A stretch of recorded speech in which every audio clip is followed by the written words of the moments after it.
السلام علیکم۔ روزانہ سبق آموز کہانیاں اور واقعات سننے کے لیے چینل کو سبسکرائب کر لیں۔ بروہی نوجوان اپنی کدال سے قبر کھود رہا تھا۔ وہ دکھ سے نڈھال تھا اور پسینے میں ڈوبا ہوا تھا۔ قبر کھودنے کے بعد اس نے ایک بوری کھولی۔ بوری میں ایک کتا تھا۔ اس کی آنکھیں بند تھیں۔ اس کے جسم میں زندگی کی کوئی علامت نہ تھی۔ وہ بیچارہ اب اس جہاں میں نہیں رہا تھا۔ نوجوان نے اس کتے کو قبر میں لٹا دیا اور اس کے اوپر پتھر رکھنے لگا۔ اس دن ہلکی ہلکی بارش ہو رہی تھی۔ بروہی نوجوان نے اپنے وفادار کتے کی قبر پر آخری پتھر رکھا۔ کچھ دیر بعد وہ اٹھا اور دھاڑے مار مار کر رونے لگا۔ صرف وادیاں اور پہاڑ ہی اس کی آواز سن سکے۔ اس نے پورا دن وہاں گزارا اور شام کو روتا ہوا اپنے گھر چلا گیا۔ گھر میں بھی اسے سکون و قرار نہ مل سکا۔ اسے اپنے وفادار کتے کے ساتھ گزارے ہوئے دن بہت یاد آنے لگے۔ یہ بروہی نوجوان ایک پہاڑی گاؤں میں رہتا تھا۔ ایک دن اس نے ایک چھوٹے سے کتے کو پہاڑوں میں بھٹکتے ہوئے دیکھ لیا۔ یہ چھوٹا سا کتا بہت ہی خوبصورت تھا۔ نوجوان نے اسے پکڑ لیا اور جھونپڑی میں لے آیا۔ نوجوان اس کا بہت خیال رکھنے لگا۔ کتا جوان ہو گیا۔ وقت گزرنے کے ساتھ بروہی نوجوان اور کتے کا پیار بڑھنے لگا۔ وہ دن رات مالک کے ساتھ رہتا تھا۔ پوری وادی میں اس کے پیار اور محبت کے چرچے ہونے لگے۔ گاؤں میں ایک دکان تھی جہاں ضرورت کا سامان مل جاتا تھا۔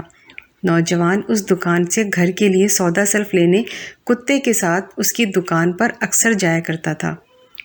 ایک سال خدا کا کرنا ایسا ہوا کہ بارش نہ ہوئی۔ ظاہر ہے کہ بارش نہ ہونے کے باعث فصل نہ ہو سکی۔ نوجوان نے دکاندار سے کہا 1 سال تک اسے ادھار سامان دیا جائے۔ کچھ سوچ کر دکاندار نے کہا کہ وہ اپنا کتا قرض کی ادائیگی تک یہاں ضمانت کے طور پر چھوڑ جائے۔ غریب اور مجبور نوجوان کو ایسا ہی کرنا پڑا۔ اپنے کتے سے جدا ہونے کا اسے بہت افسوس تھا۔ وہ زمین پر بیٹھ گیا۔ اس نے کتے کے کان میں کہا اپنے نئے مالک سے وفادار رہنا۔ جب تک میں قرض ادا نہ کر دوں واپس ہرگز نہ آنا۔ معصوم جانور کی آنکھوں میں بھی آنسو آ گئے۔ وہ اپنے مالک کا دکھ شدت سے محسوس کر رہا تھا اور اپنے آپ کو نئے مالک کے ساتھ عارضی طور پر رہنے کو تیار کر رہا تھا۔ نوجوان اپنے وفادار کتے کو دکاندار کے حوالے کر کے اپنے گاؤں چلا گیا۔ دکاندار نے کتے کے گلے میں زنجیر ڈالی اور اسے اپنے گھر لے آیا۔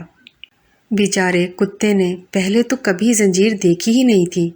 اسے عجیب سا لگ رہا تھا، پھر بھی اسے اپنے نئے مالک کے ساتھ وفاداری کرنی ہی تھی۔ دن گزرتے گئے۔ بروہی نوجوان نے اپنے کھیتوں کو بڑی محنت سے تیار کیا۔ اسے انتظار تھا کہ بارش ہو اور فصل اچھی ہو جائے تاکہ وہ قرض اتار کر اپنے کتے کو واپس گھر لے آئے۔ ایک رات دکاندار کے گھر میں چور گھس آئے۔ چور دکاندار کی پوری نقدی، زیورات اور دوسرا قیمتی سامان چرا کر لے گئے۔ کتا زنجیر میں بندھا ہوا تھا، لہٰذا مجبور تھا۔ وہ زور زور سے بھونکنے لگا۔ دکاندار جاگ اٹھا۔ اسے محسوس ہوا کہ کچھ گڑبڑ ہونی ہے۔ اس نے فوراً کتے کو زنجیر سے آزاد کر دیا۔ کتا چوروں کے پیچھے دوڑا۔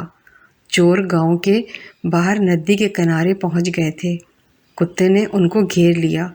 دکاندار بھی پیچھے پیچھے چلا آیا۔ اس کے ساتھ ہی گاؤں کے بہت سارے لوگ بھی لاٹھیاں اور کلہاڑیاں لے کر وہاں آ گئے۔ اس طرح چور وہیں سامان چھوڑ کر بھاگ گئے۔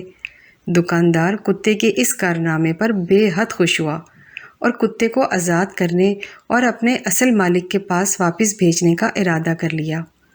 تمہارے وفادار کتے نے مجھے بے حد خوش کر دیا ہے۔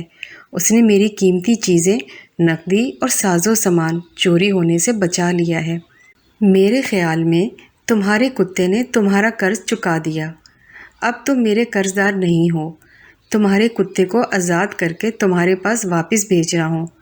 دوسرے دن دکاندار نے کتے کے گلے میں یہ پرچی ڈالی اور زنجیر کھول کر کتے کو اپنے پرانے مالک کے گھر جانے کا حکم دے دیا۔ کتے نے خوشی خوشی اپنے پرانے مالک کے گھر کی طرف دوڑنا شروع کر دیا۔ وہ پہاڑی رکاوٹوں کو پھلانگتا ہوا آگے بڑھ رہا تھا۔ اچانک اس کی نظر اپنے پرانے بروہی مالک پر پڑی۔ اب کی بار بارش خوب ہوئی تو فصل بھی اچھی ہوئی۔